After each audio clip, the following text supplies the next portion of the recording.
কবিগণ যখন এভাবে কাঁদছে, গোবিন্দ তখন কি করলেন?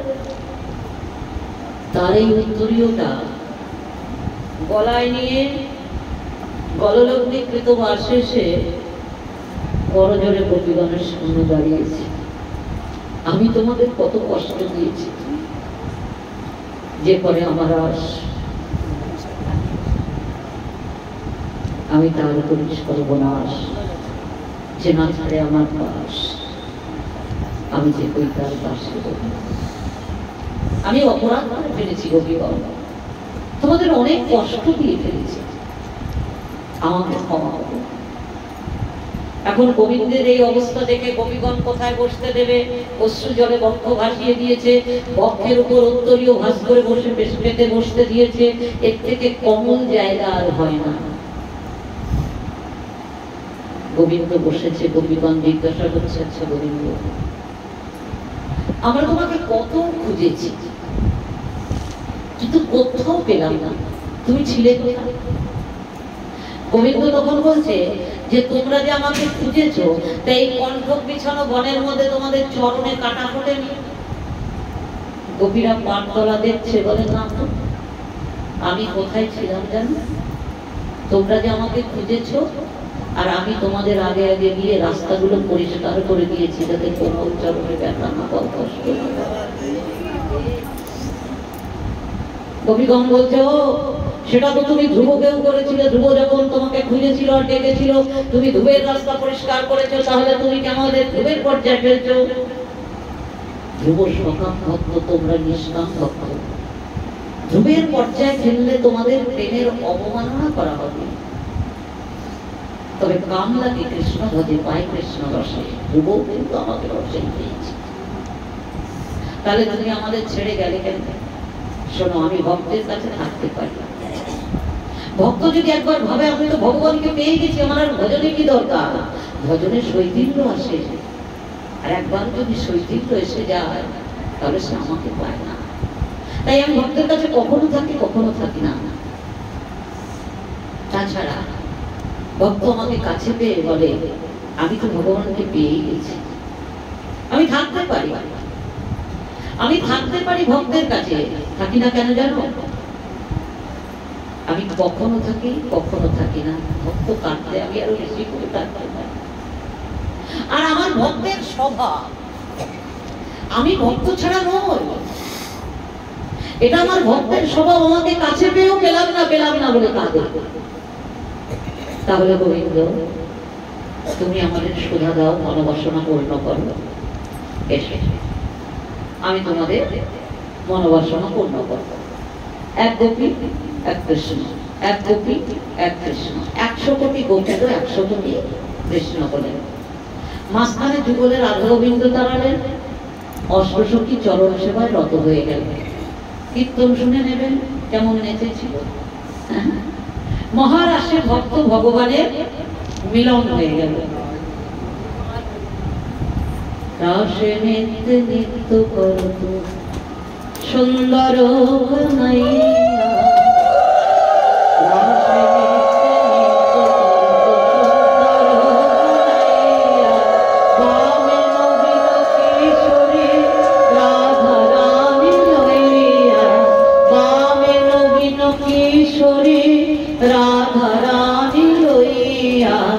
রাসে নিত্য নিত্য করত সুন্দর কানাইয়া, রাসে নিত্য নিত্য করত সুন্দর কানাইয়া। অষ্টসখী মিলে বেষ্টন করি নানা রঙে নাচিছে সারি সারি, সে রূপ মাধুরী দেখি সুখ সারি, নাচিছে তা থইয়া, সে রূপ মাধুরী দেখি সুখ সারি, নাচিছে তা থইয়া। রাসে নিত্য নিত্য করত সুন্দর কানাইয়া,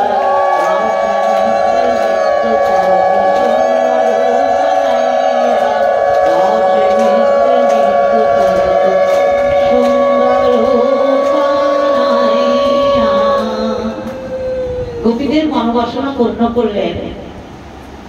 এইবার গোবিন্দের যাওয়ার সময় হলো কোথায়? মথুরা। তবে গোবিন্দ কিন্তু মথুরায় যায়নি। জন্মলীলায় বলেছিলাম তো, ঐশ্বর্যের কৃষ্ণ মথুরায় গেলেন। তাহলে মথুরায় যখন গেলেন গোবিন্দ, আজকে তো বিশ্রাম দিতে হবে না, কি করে বলেন তো? এই দুটো মানুষ মথুরা, সেখান থেকে দ্বারকায় চলে যায়। ছাই আর দিলাম দিনে কংসকে নিধন করলেন গোবিন্দ। তবে শুধু কংস নিধন করলেন না, ভক্তদের মনোবাসনা পূর্ণ করলেন, কুবজাকে উদ্ধার করলেন। হ্যাঁ, রামকে চেয়েছিল না প্রতিরূপে, যে যেমন ভজন করবে তার কিন্তু তেমন ভাবে কোনো না কোনো জন্মে ভগবান কৃষ্ণ কুবজা হয়ে জন্ম নিয়েছিলেন। কুবজার কাজ ছিল চন্দন দেওয়া। একজন ভক্তের কথা একটু বলি, চন্দন দেওয়া, রাজা কংসের চন্দন দেয়। তা কৃষ্ণ বলরাম গেছে।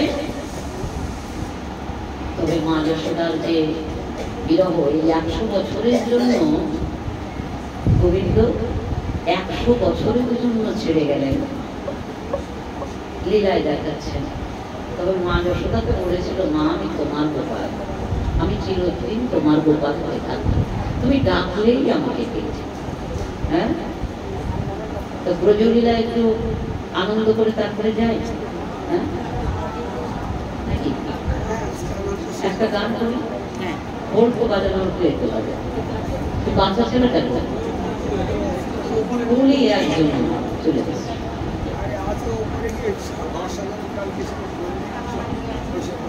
রাধে রাধে।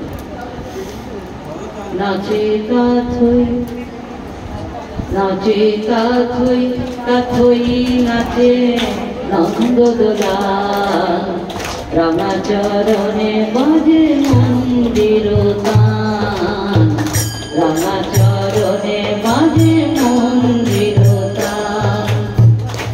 নাচে কাথই নাচে কাথই কাথই নাচে নন্দদোলা, রাঙা চরণে বাজে মন্দির তান।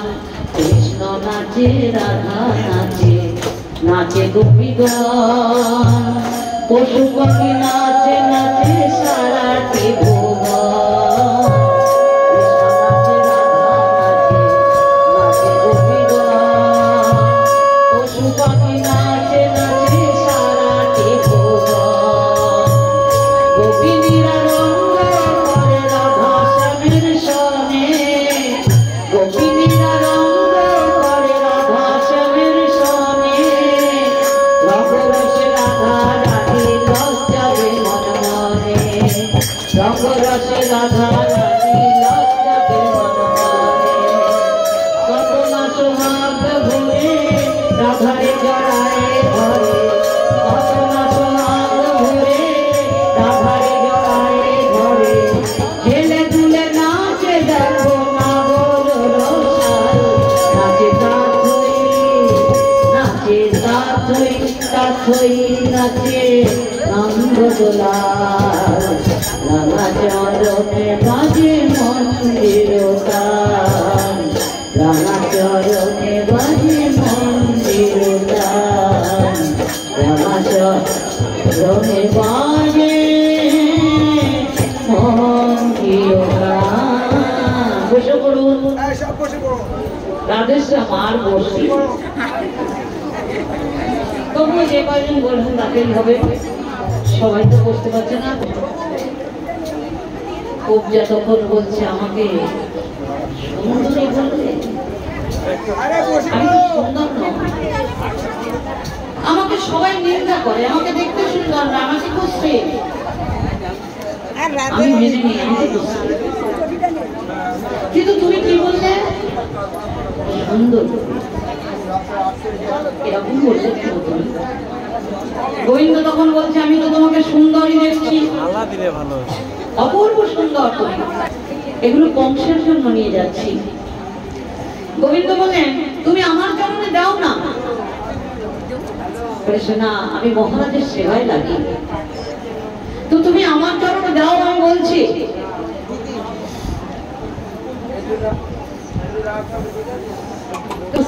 সুন্দরী বলেছ। গোবিন্দ বললেন আমি দেখছি তুমি সুন্দর। কি করলে? গোবিন্দ ওই কুবজার দুটো পায়ে পা দিয়ে দুটো হাত দিয়ে সোজা করে দিল। গোবিন্দের স্পর্শে সে অপূর্ব সুন্দর করে দিল। সেই কুবজাকে তিনি মথুরা সিংহাসনে বসিয়েছিলেন। এখানে কংসকে তারপর নিধন করলো, তবে কংস কিন্তু ভক্ত চূড়ান না। কংসকার ভক্ত যে কিনা নিরন্তর কৃষ্ণকে নিন্দা করতে মারতে চেয়েছে, সে আবার ভক্ত হয় কি করে? ভক্ত ভক্ত ছাড়া ভগবান দর্শন। গ্লাসে জল খাচ্ছে, সেই জলের মধ্যে কৃষ্ণ দেখছে, নিজের ছায়া দেখছে, তার মধ্যে কৃষ্ণ দেখছে। যা দেখে কৃষ্ণময় দেখে। আবার অন্তিমটা কৃষ্ণের বদনখানি দর্শন করে চরণখানি বক্ষে নিয়ে কৃষ্ণ করতে করতে, কৃষ্ণ নাম করতে করতে চলে গেল। ভক্ত ছাড়া হয়? পরম ভক্ত চূড়ামণি একটা কংস। তাহলে সেই কংসকে নিধন করে মথুরা সিংহাসনে উগ্রসেনকে বসালেন, মা বাবাকে উদ্ধার করলেন। কিন্তু এই কংসের শ্বশুর ছিল জরাসন্ধ। 3 শতবার, 3 শত মানে 21 বার, এই 21 বার যুদ্ধ ঘোষণা করে, 21 বার যুদ্ধ ঘোষণা করলো জরাসন্ধ। কিন্তু গোবিন্দের সঙ্গে তো পারবে না, না পারলেও কিছু তো ভক্ত নিধন হয়। গোবিন্দ তখন চিন্তা করলেন না, একে তো আমি নিধন করবো না, এর নিধন করবে ভীম। এখনো সময় হয়নি একে নিধন করা। তাহলে ওকে যখন নিধন করতে পারবো না, তাহলে আমি এখান থেকে চলে যাব দ্বারকায়। তো দ্বারকায় যাওয়ার পথে সবাইকে নিয়ে তিনি একবার গিরি গোবর্ধনে এসেছিলেন। একটা রাত্রি গিরি পর্বতের মধ্যে তিনি ছিলেন একদিন। এই হচ্ছে 100 বছরের মধ্যে গোবিন্দ একদিন ব্রজে এসেছিলেন। তবে কারোর সঙ্গে দেখা করে, উদ্ধবকে পাঠালেন, কত কিছু করেছিলেন নাকি, যার তো শেষ নেই। তা এখান থেকে তিনি দ্বারকায় আসলেন। রুক্মিণী দেবী কে? আমি আগেই বলেছি। কে রুক্মিণী দেবী? লক্ষ্মী। তা এই রুক্মিণী দেবীর বিবাহ ঠিক করেছিলেন কার সঙ্গে? শিশুপালের সঙ্গে। শিশুপালের সঙ্গে বিবাহ ঠিক করেছিলেন। ইনি কিন্তু ঐশ্বর্যের কৃষ্ণ, নচেত মানুষদের কৃষ্ণ। তাহলে এই রুক্মিণী দেবীর বিবাহ ঠিক করেছিলেন, কিন্তু রুক্মিণী দেবী তো জন্ম জন্মান্তর ধরে গোবিন্দ চরণে মানে নারায়ণের চরণে তিনি সেবা করে গেছেন। তো সেই রুক্মিণী দেবী সবসময়ের জন্য এই নারায়ণকে প্রতিরূপে পেতেছে, কিন্তু তার ভাই বিয়ে দেবে শিশুপালের সঙ্গে। খুব সেই বিয়ের সমস্ত আয়োজন হলো, রুক্মিণী দেবীকে সাজানো হলো। তার আগে গুরুদেবকে দিয়ে কৃষ্ণের কাছে চিঠি পাঠালেন যে তুমি আমাকে নিয়ে যাও। ভগবান তখন কি করলে, ওই দ্বারকা থেকে চলে আসে। আর রুক্মিণী দেবী সখীদের নিয়ে বলে যোগমায়ার মহামায়ার পুজো করব, মন্দিরে পুজো করব, তারপরে বিবাহ জায়গায় বসবো। আর এদিকে গোবিন্দকে খবর দিলেন যে আমি এখানে আছি, তুমি নিয়ে যাও। পূজা করতে যখন গেল, গোবিন্দ ওখান থেকে হরণ করে নিয়ে গেল। হরণ করে যখন নিয়ে গেলেন, তারপরে বিবাহ করলেন। এরাও তাড়া করেছিল কিন্তু পারেনি, রুক্মিণী দেবীকে বিবাহ করলেন। বেশ ভালো আছে। ইতিমধ্যে দ্বারকায় সত্রাজিৎ এবং প্রসেনজিৎ দুজন ছিল, দুই ভাই। সত্রাজিৎ উনি তপস্যায় ভগবানকে সন্তুষ্ট করে, দেবতাকে সন্তুষ্ট করে মণি জোগাড় করেছিল। মণি 16 মণ দিনে ওই মণিটা সোনা দিত। তা 16 মণ সোনা দিত। এখন সে তো রাজা, প্রতিদিন যদি 16 মণ করে সোনা পায়। কৃষ্ণ জানতে পারলেন, বলরাম বলছে ভাই, বলে কি, বলে সত্রাজিৎ ওই মণির থেকে 16 মণ করে সোনা পায়। তাহলে একদিন তুই তোর এই দ্বারকার রাজা, তোকে উঠিয়ে দিয়ে ও রাজা হয়ে যাবে। তাহলে কি করতে হবে, ওর ওই মণিটাকে নিয়ে আসতে হবে। তা বলছে আচ্ছা দাদা, মণিটাকে দেবে নাকি, ওরা বলে দেখো না। তখন বলরাম গিয়ে বলছে সত্রাজিৎকে যে মণিটা রাজকোষে জমা দাও, তুমি এটা রেখো না। গোবিন্দ বললেন, কিন্তু ও শুনলো না। আমার সম্পত্তি, আমার মন, আমার সম্পত্তি আমি দেবো কেন রাজকোষে? তো রাষ্ট্রে বলরাম বলেছিল যে তোমার বিপদ হতে পারে, শোনেন। এখন এই যে রাজকোষ থেকে গোবিন্দ বলরাম যে চেয়েছে, কৃষ্ণ বলরাম যে মণিটা চেয়েছে, তখন মনে মনে চিন্তা করলেন যে তাহলে নিয়েও তো যেতে পারে যুদ্ধ করে, কিন্তু যুদ্ধ তো করবে না গোবিন্দ। এখন প্রসেনজিৎ বলছে দেখো দাদা, আমি একটু বনে যাচ্ছি শিকারে, তাহলে মণিটা তোমার কাছে রাখবো না, একা তুমি থাকছো, তার থেকে তুমি আমার কাছে দাও, আমি নিয়ে যাই। এখন ওই মণিটাকে গলায় নিয়ে প্রসেনজিৎ গেছে বনের মধ্যে গেছে। এখন বনের মধ্যে গিয়ে সিংহ তাকে তাড়া করেছে। সিংহ তাড়া করে তাকে ধরে এবার সিংহ টানতে টানতে নিয়ে গেছে, আর মণিটা ওই জায়গায় পড়ে গেছে। মণিটা যখন পড়ে গেছে, জাম্বুমান সে আবার ওই মণিটাকে পেয়েছে। ত্রেতা যুগ থেকে মাটির তলে গোপা করে রয়েছে। জাম্বুমানের গোপা আছে দ্বারকায়, অপূর্ব সুন্দর, যাবে দ্বারকায় দেখার মতো আছে। তবে দ্বারকায় বৈষ্ণব চায় না, কারোর দ্বারকায় যাওয়া নেই। আমি 2 বার গেছি, আমার ভালো লাগে দ্বারকা। আরে আমি তো লক্ষ্মী দেবীর সেবা করতে যাচ্ছি, আমি দর্শন করতে কোথায় পারি? হ্যাঁ, তার ভক্তর গোপা এখন দেখতে পাবো না দ্বারকায় না গেলে? হ্যাঁ, প্রবাসের তীরে যেখানে গোবিন্দের সঙ্গে কতগুলি প্রেম রবি গোবিন্দের সবার সঙ্গে মিলন হলো, দ্বারকায় না গেলে আমি দেখবো কোথায়? আমার গুরুদেব তো দ্বারকায় আছে। জাম্বুমানের গুহা অপূর্ব, যাবেন একদম মাটির তলে, ছোট্ট একটা সিঁড়ি, নেমে যাবেন, ভিতরে যে কি সুন্দর শীতল একবারে শান্ত। ওখানে জাম্বুমান গোপা থেকে ত্রেতা যুগ থেকে রয়েছে। এবার উপরে উঠেছে সেবার সন্ধানে, তখন ওই মণিটা পেয়েছে। মণিটা পেয়ে জাম্বুমান নিয়ে গেছে, নিয়ে তার একটা মাত্র মেয়ে জাম্বুবতী তার হাতে দিয়েছে, মেয়ে খেলা কর। এখন ও খেলা করে ওই মণিটা নিয়ে, সুন্দর মণি। আর এদিকে সত্রাজিৎ যাকে, প্রসেনজিৎকে আর পাওয়া যাচ্ছে না। তার মানে মণির জন্য ওই কৃষ্ণ আমার ভাইকে নিধন করে মণি নিয়ে গেছে। গোবিন্দ এই বদনামটা কি করে সহ্য করে? তিনি আর সহ্য করতে পারছেন না। তখন কি করবেন? তখন তিনি খুঁজতে বেরোলেন, কি হলো আমি একবার দেখি। বনের মধ্যে খুঁজতে খুঁজতে দেখতে পায় ওই সিংহের পাচ্ছাপ। তার মানে সিংহের পাচ্ছাপ যখন, তখন কিছু হদিশ পাবো। এইবার উনি এই খোঁজ করতে করতে দেখে কিছু হাড় টাড় পেল। তারপরে সিংহের দল তাহলে সত্যাজিৎকে কেন বলতো মণি কোথায় যায়? এখানে যদি খেয়ে নেয় সিংহ তার মণি খাই। তা উনি এই চিন্তা করতে করতে হঠাৎ দেখতে পায় একটা জাম্বুমানের পায়ের ছাপ। ওই পায়ের ছাপ ধরে যেতে শুরু করলেন। যেতে যেতে কৃষ্ণ যেতে যেতে দেখে একটা গোপাল বউ। ওখানে ঢুকলেন, ঢুকে দেখে মণিটাকে নিয়ে জাম্বুবতী খেলা করছে। তখন দেখে এই তো সেই মণি, আর ওই মণিটাকে আমাকে দিয়ে দাও। কে তুমি? যে তোমাকে মণি দেবো? বাবা! চিৎকার করে কেন মেয়ে? বাবা এসেছে। বলে কি তুমি কি চাও? তুমি কোথা থেকে এলে? বলে আমি এসেছি ওই যে তোমার এই যে মণিটা, মেয়েটা খেলা করছে, মণিটাকে নিতে এসেছি। বলে ওটা তো দেওয়া যাবে না। কেন দেওয়া যাবে না? না, ওটাকে নিতে গেলে আমার সঙ্গে, ওটা আমার মেয়ের খেলনা, ওটাকে নিতে গেলে আমার সঙ্গে তোমাকে যুদ্ধ করতে হবে। আমার সঙ্গে যুদ্ধ করতে হবে। তুমুল যুদ্ধ হলো জাম্বুমানের সঙ্গে কৃষ্ণের সঙ্গে। কৃষ্ণ বলছে মনে মনে, জাম্বুমান যার আশায় বসে আছো সেই তো আমি, তুমি আমায় চিনতে পারছো না। বলে রামের আশায় তো বসে আছে, কিন্তু রামচন্দ্রের একরকম রূপ আর কৃষ্ণের তো আর একরকম রূপ, এই জন্য চিনতে পারছে না। তুমুল যুদ্ধ হলো। যখন জাম্বুমান হেরে গেল তখন বলছে তুমি কে? বলে আমি তোমার প্রভু, আমি সেই তোমার প্রভু। তখন জাম্বুমান এসে চরণে লুটিয়ে পড়লেন।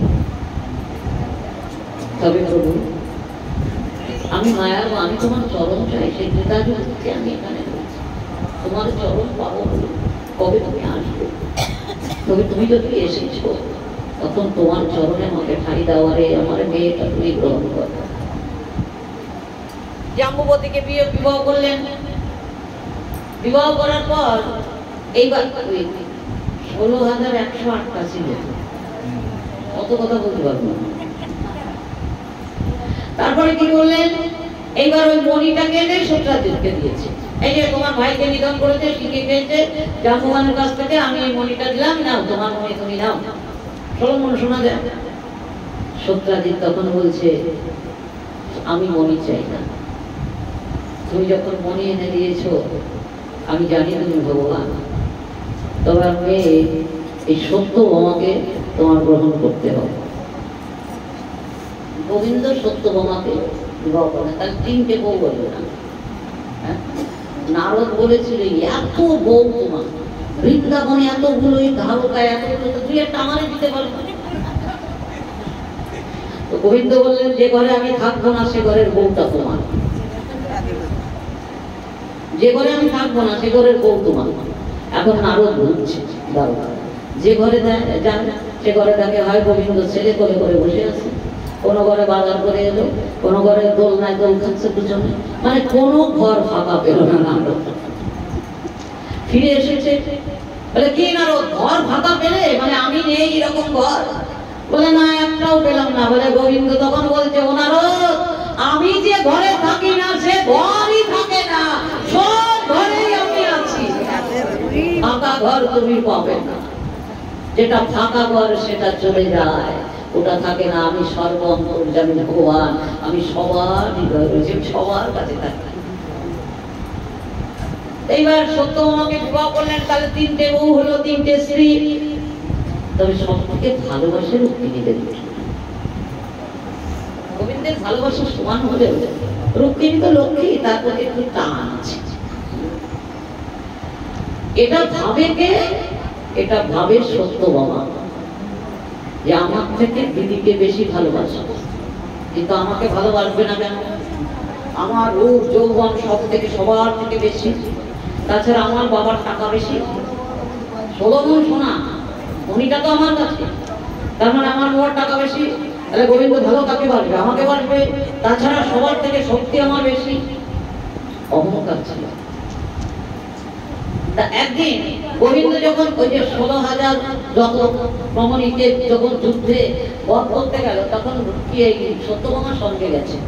তা তীর যখন গোবিন্দের দিকে ছুঁড়েছে, সত্যভামা তখন হাত দিয়ে ঠেকিয়ে দিয়েছে। তার মানে তার আরো গর্ব বেশি।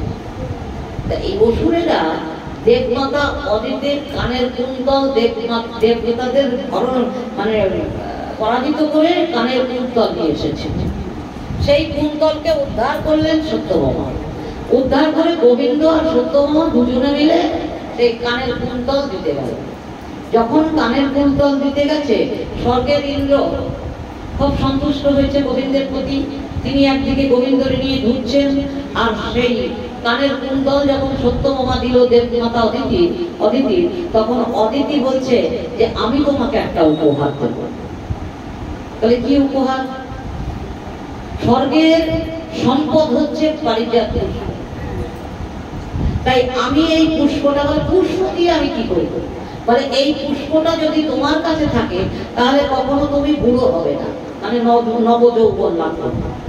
হ্যাঁ, সত্যভামা বলে ভালো বুদ্ধি, তাহলে আমি আর কোনোদিন বুড়ো হব না, দিদি বুড়ো হবে, যত বউ আছে সব বুড়ো হবে, আমি আর বুড়ো হব। খুব আনন্দ আর গর্ব ওটাকে নিয়ে এসেছে। এদিকে ওই ইন্দ্র ঘুরতে ঘুরতে ওই গোবিন্দকে আবার একটা পারিজাত পুষ্প দিয়ে দিয়েছে, স্বর্গের সম্পদ। এবার পারিজাত পুষ্প যখন গোবিন্দকে দিয়েছে, গোবিন্দ তখন ওই পারিজাত পুষ্পটা গোপনে নিয়েছে, সত্যভামা দেখতে পায় না। মানে সত্যভামা যখন একটা পেয়েছে, এটা দেবো রুক্মিণী। এই বলে এনে রুক্মিণীর প্রাসাদে গিয়ে গোবিন্দ আমার রুক্মিণীর মাথায় ফুলটা গুঁজে দিয়েছেন। নারদ বলে দাঁড়াও, তোমার ফুল গোজাচ্ছি। নারদ এসে বলছে তোমার ফুলটা খুব সুন্দর, দারুণ মানিয়েছে বটে, এটা কি? আচ্ছা গোবিন্দ এই ফুলটা, এটা নারদ, এটা স্বর্গের পারিজাত পুষ্প। পারিজাত পুষ্প, তার মানে স্বর্গের পারিজাত পুষ্প মানে নবযৌবন লাভ করবে। তার মানে এই রুক্মিণী নবযৌবন লাভ করবে, তাহলে এমনি ভালোবাসে, তাহলে এই সত্যভামাকে তো একটু লাগাতে হয়। আচ্ছা ঠিক আছে, আমি একটু ওই সত্যভামার প্রাসাদ থেকে গোবিন্দ বুঝতে পেরেছি যে বলছে এখন সত্যভামা অহংকারে আরো সবাইকে নিয়ে আনন্দে মেতে আছে, যে সবার থেকে গোবিন্দ আমাকে বেশি ভালোবাসবে, যৌবন তাহলে বেশি ভালোবাসবে, আনন্দে মেতে আছে। বলে এত আনন্দ, প্রাসাদে আলো আলো, এত আলো কেন? বলে পরিবার, আমি স্বর্গের এই যে পারিজাত পুষ্প পেয়েছি, দেখো আমি কোনোদিন বুড়ো হব না। দেখি তো ফুলটা কেমন, ঠিক এইরকম একটা ফুল দেখলাম ওই গোবিন্দ ওই রুক্মিণীর মাথায় গুঁজে দিই, ঠিক একই রকম ফুল। বলে হ্যাঁ, উনি নাকি স্বর্গের ইন্দ্র দিয়েছে, তা ওটা এনে ওই রুক্মিণীর খোপায় দিয়েছে, আমি দেখে কি বললেন উনি? গোবিন্দ আমার সঙ্গে, আমি ওর প্রাণ বাঁচালাম, আমারকে না দিয়ে কিনা রুক্মিণীর খোপায় ফুল গুঁজেছে। রাগে অভিমানে ভেঙে চুড়ে তছনছ করে দিয়ে একেবারে মাটিতে শুয়ে আছে। নারদ আবার এখানে এসেছে এই প্রশ্নে। গোবিন্দ তখন বলছে ও নারদ, গেলে আর এলে, আরে ও কোথায় গিয়ে দেখি সে তো সে মাটিতে ধুলার মধ্যে গড়াগড়ি খাচ্ছে, সে কান্নাকাটি করছে, তার এই গহনা টহনা সব ছেড়ে দিয়ে কান্নাকাটি করছে, কান্নাকাটি করছে। তারপর তারা রুক্মিণী দেখি সত্যভামার কি হয়েছে, আমি একটু দেখতে আসি। এখন গোবিন্দ দেখতে এসে তাকে ধোলার মধ্যে গড়াগড়ি খাচ্ছে। রুক্মিণী, কি তুমি এর মধ্যে ধোলার মধ্যে গড়াগড়ি খাচ্ছ কেন? তোমাকে পারিজাত পুষ্প, আরে তুমি বেশি ভালোবাসো আমার থেকে ওই দিদিকে? না, আমি তো সবাইকে। না, তুমি দিদিকে বেশি ভালোবাসো, কারণ দিদিকে এনে ফুল গুঁজে দিয়েছো। আচ্ছা, তুমি আমরা পেয়েছো, দিদিকে যদি একটা দিই ক্ষতি কোথায়? না, দিয়েছো কেন? তার মানে আমার থেকে ওনাকে বেশি ভালোবাসো। শোনো, তুমি ওই স্বর্গের পারিজাত বৃক্ষ আমাকে এনে দিতে হবে। সর্বনাশ, ও তো স্বর্গের সম্পদ, ও আমি কি করে এনে দেবো? যদি না দাও তাহলে তোমার সঙ্গে আর আমার সঙ্গে কোনো সম্বন্ধ থাকবে না। রেগে গেলেন সত্যভামা তাহলে যাই দেখি পারিজাত। ইন্দ্রের কাছে গিয়ে বলছে, ইন্দ্র তোমার ওই যে পারিজাত পুষ্পর গাছটা আমাকে দিতে হবে, সর্বনাশ তো স্বর্গের সম্পদ, আপনি তো জানেন প্রভু এটা মরতে যায় না, বলে দিতে হবে, দিতে হবে, নাহলে আমার সংসারের গন্ডগোল বেঁধে গেছে, ওটাকে আমার নিয়ে যেতেই হবে এবং ওই পারিজাত পুষ্প নিয়ে সত্যভামার উঠানে বসাতে হবে। তাহলে এটা নিতে গেলে প্রভু আমার সঙ্গে আপনার যুদ্ধ করে নিতে হবে, যুদ্ধ করে নিতে হবে। যুদ্ধে জিতলে আপনি পারিজাত পুষ্প নিয়ে যাবেন। তুমুল যুদ্ধ হলো ইন্দ্রের সঙ্গে, কিন্তু একটা দিন সন্ধ্যা হয়ে গেলে যুদ্ধ হয় না।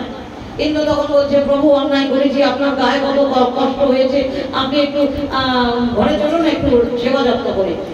গোবিন্দ তখন বলছে, তোমার ঘরে যাবো না, তুমি তোমার শত্রু, যুদ্ধ করলে তার মানে শত্রু। গোবিন্দ তখন মনে করছে হিমালয়ের সেই বসে আছে আমার জন্য, যাই একবার কৃপা করে আসি। তা তোমার ঘরে তো আমি থাকবো না, আমি একটা হিমালয়ে যাবো। এবার শিবের কাছে এসেছে, শিব তো খুব যত্ন করলেন, শিব যত্ন করে গোবিন্দের সেবা করে, গোবিন্দ একবার শিবের যত্ন করে, শিবে একবার গোবিন্দের যত্ন করে, ভক্ত ভগবানের যত্ন করে, ভগবান ভক্তের যত্ন করে। এভাবে দিনকে রাত কেটে গেল।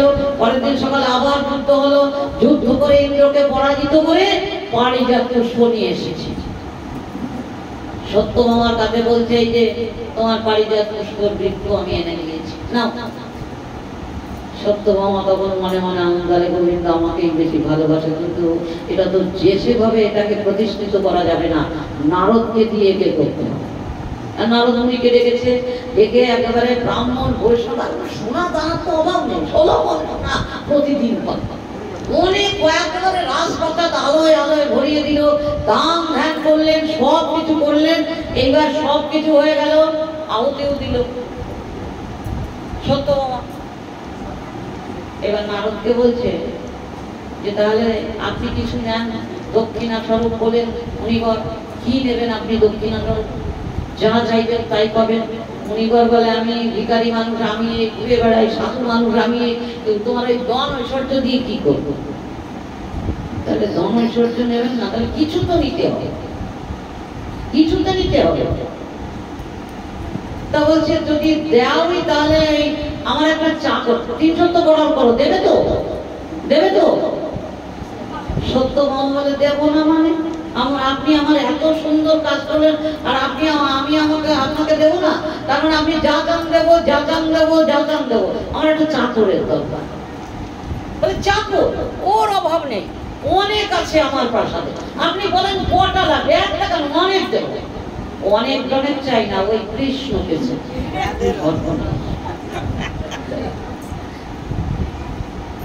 মুনিবর আমি সব দেবো, কিন্তু ও দিতে পারবো না। তাহলে দক্ষিণা না নিয়ে অশ্বমেধ যজ্ঞ করে সব দিতে হয়ে যায়। তোমার এই পারিজাত প্রতিষ্ঠা সব দিতে, তাহলে যার জন্য আমার এত কিছু সেই দিয়ে দেবো।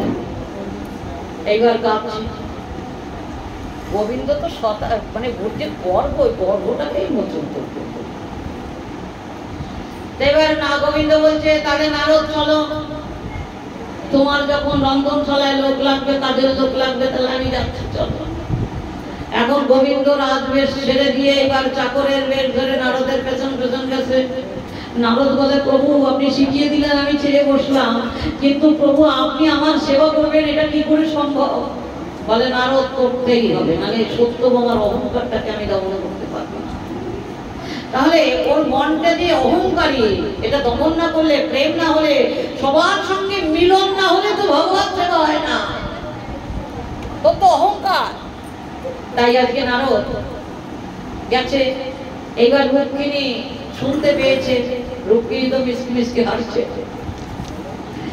সত্যভামা দৌড়ে গেছে রুক্মিণীর কাছে, বলে, নারদ এই সেবা করানোর জন্য নিয়ে গেছে, দিদি তুমি চলো। জাম্বুবতী গেছে, সত্যভামা গেছে, এই রুক্মিণী দেবী গেছে, তিনজনে যে থাকে। এদিকে যখন যাচ্ছে তিনজনে, তখন নারদকে বলছে, নারদ তুমি তোমার শিল নোড়াটা দাও, আমি একটু তাড়াতাড়িকে কি বাড়বেন তবু? আরে পাতাপুতি চা থাকে দাও। এইবার পাতাপুতি নিয়ে গোবিন্দ আমার বাড়তে শুরু করেছে, কষ্ট করে একেবারে সব ফুটে টুলে ফেলে দিয়ে বাড়ছে। চাকর তো এমনি করে বাড়ছে, এইবার বাড়ছে যখন, তখন এই তিনজন দেখে তো দুজনের মনে কষ্ট হলো, রুক্মিণীর মনে কষ্ট নয়, তো অভিনয় করছে। সত্যভামা বলে কি কষ্ট, এত কষ্ট। চলে যাবে রাজা পরীক্ষিত, লীলা বাড়াবো না নাকি, সবাই চলে যাচ্ছে। তখন সত্যভামা কাঁদলেন, এত কষ্ট করলে নারদ, এর বিনিময়ে তুমি যা চাও আমি দেবো, কিন্তু আমার গোবিন্দকে তুমি ছেড়ে দাও। নারদ বললেন তাহলে ঠিক আছে, আমি নিতে পারি, গোবিন্দের ওজনে যা দিতে পারো সবকিছু আমি নেব, গোবিন্দের ওজনে দিতে হবে। এক পাল্লায় গোবিন্দ বসবে, এখনো তারকায় আসে বিধান পাল্লা, এক পাল্লায় গোবিন্দ বলবে,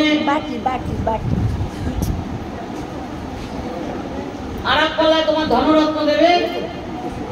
এইবার গাড়ি পাল্লায় এক পাশে গোবিন্দকে বসালো। এরা তো খুব আনন্দ হলো সত্যভামা, কারণ আমার তো অর্থের অভাব নাই, গোবিন্দের ওজনে দেবো, অর্থের তো অভাব নাই। তখন উনি আর এক পাল্লায় সবকিছু দিতে শুরু করলেন, দিতে দিতে দিতে দিতে এবার নিজের সব দিয়ে ফেলেছে, ঘরে আর পোশাকারে কিছু নেই, কিন্তু একটু গোবিন্দ নড়ে না, সব দিয়েছে। এইবার বলে কিছু আছে, বলে না রানীমা আর কিচ্ছু নেই। এবারে নিজের গায়ে যত গহনা টহনা ছিল সেগুলো দিল, হচ্ছে না। তখন বাধ্য হয়ে রুক্মিণী দেবী বললেন, তুই তো সবই দিলি, কিন্তু একটা কাজ কর, একটা তুলসী পাতায় ওনার নামটা লিখে দে দেখবি। দিদি তাই হবে, দিদির কাছে কান্নাকাটি করছে। দিদি বললো হ্যাঁ দে। তখন ওই তুলসী পাতা দিল যখন, সত্যভামার যে অহংকার ছিল, অর্থের অহংকার, এটাকে দমন করলেন। গোবিন্দের শেষ, তিনি কুরুক্ষেত্রে যুদ্ধ করলেন, গান্ধারী অভিশাপ করলেন যে তোমার এই যদুবংশ 56 কোটি যদুবংশ ধ্বংস হয়ে যাবে। আমি অভিশাপ করলাম, আমার বংশ যেমন বাতিলিতে কেউ রইল না, তাহলে তোমার বংশেও কেউ থাকবে না। এ ওকে মারামারি করবে, কেউ কাউকে জল দিতে পারবে না, তোমার সব যদুবংশ ধ্বংস হয়ে যাবে। আমি অভিশাপ করলাম, মাথা পেতে নিলেন গোবিন্দ। তাই যদুবংশ ধ্বংস হলো কি করে? সেই 56 কোটি যদুবংশ যখন দ্বারকায় গোবিন্দ, তখন শাম্ব মুনি ঋষিরা গেছে, নারদাদি ব্যাসদেব মুনি ঋষিরা গেছে, গোবিন্দ নেই। গোবিন্দ মাথা পেতে নিয়েছিলেন, গোবিন্দ ভেবেছিলেন যে আমি 56 কোটি যদুবংশ রেখে তো আমি চলে যেতে পারি না, এদের নিধন চাই, কি করে হবে? এটাও তিনি চিন্তা করেছিলেন। গান্ধারী যখন অভিযোগ করলেন তখনই তিনি এই বিচারটাই করলেন। মুনি ঋষিরা এসেছে, গোবিন্দ চলে গেছে, তখন শাম্বকে পোয়াতি সেজে কাপড় বেঁধে পেটে নিয়ে গেছে। ও মুনিবর, বলুন তো এই গর্ভে কি হবে? মুনিবররা বললেন তোমরা এখান থেকে চলে যাও। শুনলেন না, বলুন তাহলে আপনারা কিছু জানেন না। তখন দুর্বাসা মুনি অভিশাপ করেছিল এই গর্ভে যা হবে 56 কোটি যদুবংশ তাদের ধ্বংস হয়ে যাবে। ওই গর্ভের থেকে একটা মুষল শব্দ লোহা গোবিন্দের কাছে নিয়ে এসেছে, এটা দিয়ে কি হবে এবার? গোবিন্দ তখন চিন্তা করলেন একটা মুষল দ্বারা 56 কোটি যদুবংশ ধ্বংস হবে, কি করে হবে? যা প্রভাসের তীরে এটাকে নিয়ে ঘষ, যত ঘষে তত ফেনা হয়, ফেনা থেকে হয় নলখাগড়া, এই নলখাগড়া সৃষ্টি হয়। তাই নলখাগড়া দিয়ে এ ওকে মারে, ও ওকে মারে, এভাবে 56 কোটি যদুবংশ ধ্বংস হয়। তবে ওই যে তীরের মতো যখন শেষ একটা অংশ থাকে ওটা ফেলে দেয় নদীর তীরে, নদীর মধ্যে বোয়াল মাছে ওটা খায়, জেলের জালে পড়ে, ওটাকে যখন কাটে ওর পেটের মধ্যে ওটা পায়, পাশে রেখে দিয়েছে। জরাবেদ ওখান দিয়ে যাচ্ছে, তখন জরাবেদ দেখতে পেয়ে বলছে এটাকে কি করবে? বলে আমি আর কি করব, তোমার লাগবে তুমি নিয়ে যাও। তুমি তো ব্যাস পাখি ধরো। তোটাকে নিয়ে আসলেন। এদিকে গোবিন্দ 56 কোটি যদুবংশ ধ্বংস হয়ে গেছে, নিমবৃক্ষের ডালে তিনি বসে আছেন, একা বসে আছেন, হস্তপদ কর্মত সব লাল। বসে বসে তিনি এই বাঁশিটাকে ত্যাগ করছেন। আর তো বাঁশি ধরবো না। মোহন বাঁশি রে ও তুই যারে ফিরে, যারে ফিরে মধুর বৃন্দাবন।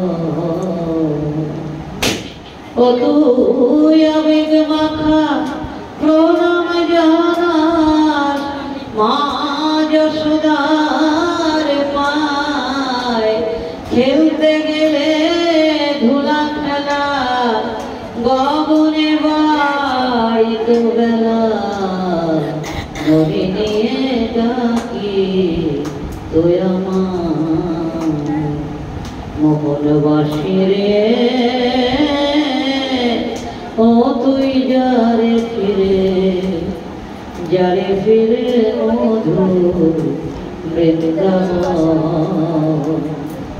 ও তুই আবেগ মাখা প্রণাম জানাস মা যশোদার পায়।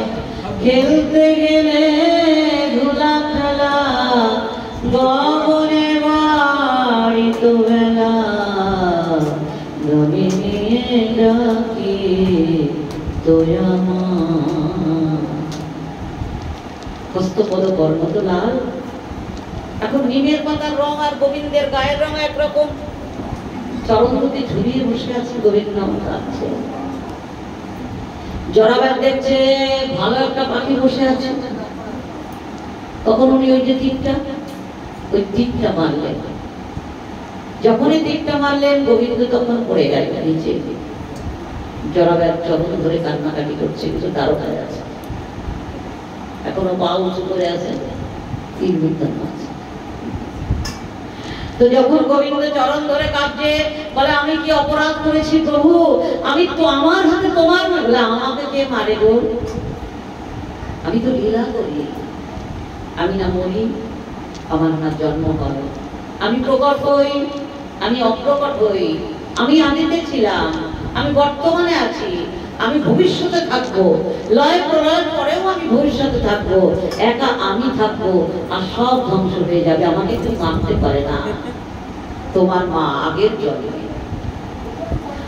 জন্মে তোমার মা ছিল তারা, বালি স্ত্রী, তোমার বাবা ছিল বালি, আর তাদের পুত্র ছিলে তুমি অঙ্গ। আমি যখন রামচন্দ্র যখন এই বালিকে নিধন করে, তখন এই মা তারা অভিশাপ করেছিল, তুমি যখন বিনা কারণে আমার ছেলেকে নিধন, আমার স্বামীকে নিধন করলে, আমার পুত্র অঙ্গদের হাতে ধ্বংস পাবি। এই অঙ্গ তুমি জরাব্যাধ হয়ে জন্ম নিয়েছ, তাই আমি তোমার থেকে দীক্ষা গ্রহণ করেছি, আমাকে তো মারে না। গোবিন্দ আমার অপ্রকট হয়ে গেলেন, বংশী ত্যাগ করলেন, অপ্রকট হলেন। গোবিন্দ দাপর দিল, যোগ শেষ হলো। তবে হ্যাঁ, সাধারণ ভাগবতে আছে পঞ্চপাণ্ডব গোবিন্দের দেহ দাহন করেছিল, দাহন করা যায়, ওটা শুনবেন না পাপন। তাই গোবিন্দ অপ্রকট হলেন। তবে ওই নিম গাছের ডালই, ওই নিম গাছটাই ভাসতে ভাসতে আসে পুরীতে জগন্নাথের বিগ্রহ। প্রথমে নীলমাধব বিষ্ণুমূর্তি তৈরি হয়, যেটা নীলমাধব পর্বতে আছে পুরীতে, আচ্ছা। তখন জরায়ত কেঁদেছিল, আমার গতি কি হবে? বলে তুমি বিশ্বাবসুরে জন্ম নেবে, তোমার হাতে আমি সেবা নেব। তাই ওই বিশ্বাবসু খবর জাতি, হ্যাঁ, সেই সবর জাতি ওই জরায়ত, তাদের হাতেই সেবা নেন জগন্নাথ। তাহলে অপ্রকট হলেন রাজা পরীক্ষিত। যখন গোবিন্দ অপ্রকট হলেন, তখন ধীরে ধীরে তক্ষক ধ্বংস নিমিত্ত, তখন রাজা পরীক্ষিতকে সমস্ত কিছু সুখদেব বলে দিলেন। গোবিন্দ তখন, ওই রাজা পরীক্ষিত তখন গোবিন্দের যে ব্রজলীলা তারকা লীলা এটা চিন্তন করতে থাকলেন। তাকে কি পক্ষ ধ্বংসনে মৃত্যু হয়? হলো না। আপনার থেকে কি আস্তে আস্তে আস্তে আস্তে দেহত্যাগ করবে। জয় জয় নিতাই গৌর সীতানাথ প্রেমানন্দে গৌর হরিবল।